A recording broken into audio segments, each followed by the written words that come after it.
Alright guys, sa mapagpalang araw sa inyong lahat, meron tayong reaction video dito kay Karob Trip. At eto na nga, pulis na dawit sa pagkawala ng beauty queen. Inamin ng relasyon. Humingi ng paumanhin kay PNP Chief. Ayan, panoorin po natin. Lumutang sa kampo ng krame, humingi ng paumanhin kay Philippine National Police Chief General Benjamin R. Corda ang pulis na dawit sa pagkawala ng beauty queen na si Catherine Camilon. Ayon sa criminal investigation ng detection group, inamin ng mga nasabing pulis ang relasyon kay Camilon pero tikom ang bibig nito nang tanungin kung may kinalaman siya sa pagkawala ng dalaga. And no other further ado, panoorin po natin. This morning, itong si Major Alan De Castro at hinarap natin kay Chief PNP for the Chief PNP to be updated regarding this Camilon case. At yung pag-uusap namin, Major Alan De Castro admitted that he knows the victim.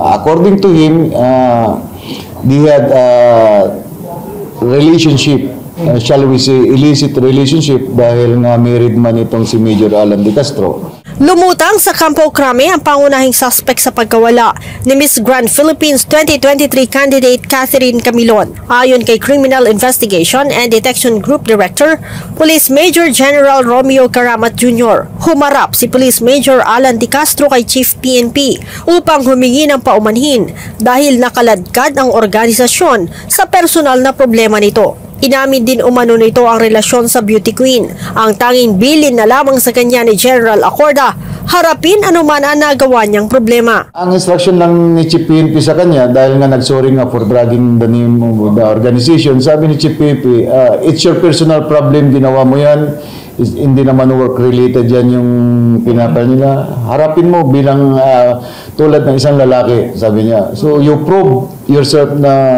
whether you are innocent. Gayunman, hindi umano nagsalita si De Castro nang tanungin kung may kinalaman ito sa pagkawala ni Catherine. When we asked him regarding kung mayroon siyang involvement regarding doon sa missing or the disappearance of Miss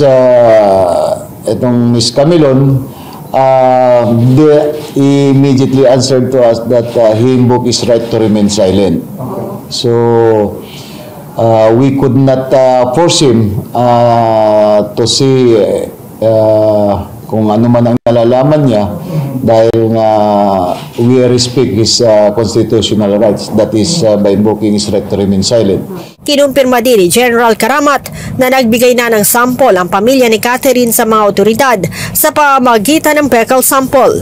Ito aniya ang ikukumpara sa 17 hair strands at 12 blood swab sample na nakuha ng mga otoridad sa na-recover na red SUV. Another development is that the family of Miss Camilon agreed already to give their DNA samples para i-match natin doon sa mga nakuha natin ebidensya, forensic evidence like the hair strands, the blood swab doon sa na-recover natin na sasakyan, which is the CRB.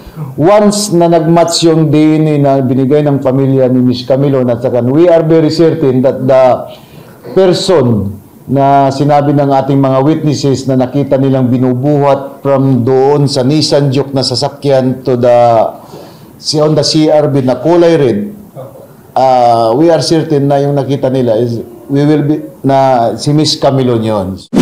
Samantala, bagamat mahigit isang buwan ang nawawala at hindi pa rin nagpaparamdam si Catherine, naniniwala pa rin ang CIDG na buhay pa rin ito. We are still hoping na sana ay matagpuan natin na buhay si Miss Camilon.